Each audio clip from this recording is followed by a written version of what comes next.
Meron po ba ang gustong mag-share po ng kabutihan ni Lord sa ating buhay? Meron ba? Si Gabi.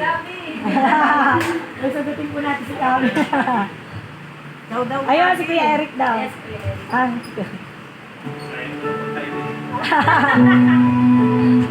Nagpapasalamat na po sa Lord sa healing. Kasi po nung mga nakakaraang sinumpong ulit ako ng asin.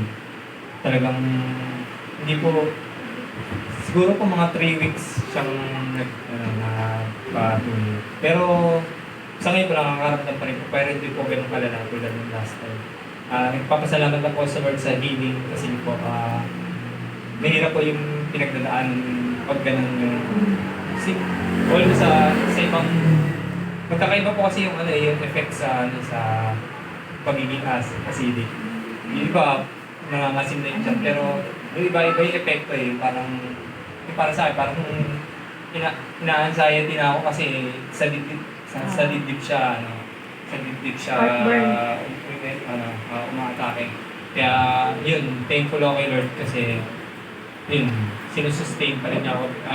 Alam ko continuous yung healing na pinagkakaroon niya sa akin. Tsaka hindi siya yung ganun kalala po tulad ng mga past few weeks po. Yun, nagpapasalamat din po ako sa Lord sa strength tsaka sa kalakasan tsaka sa provision po sa amin na sa amin po, sa family namin.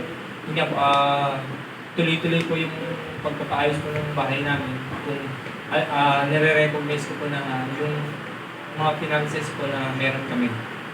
Hindi po yun nagmula lang sa amin. Kumbaga, yun ay kaloob ng Lord para ma-provide at ma-renovate po yung bahay namin. Kaya sa Lord po yung lahat ng paborito sa salamat.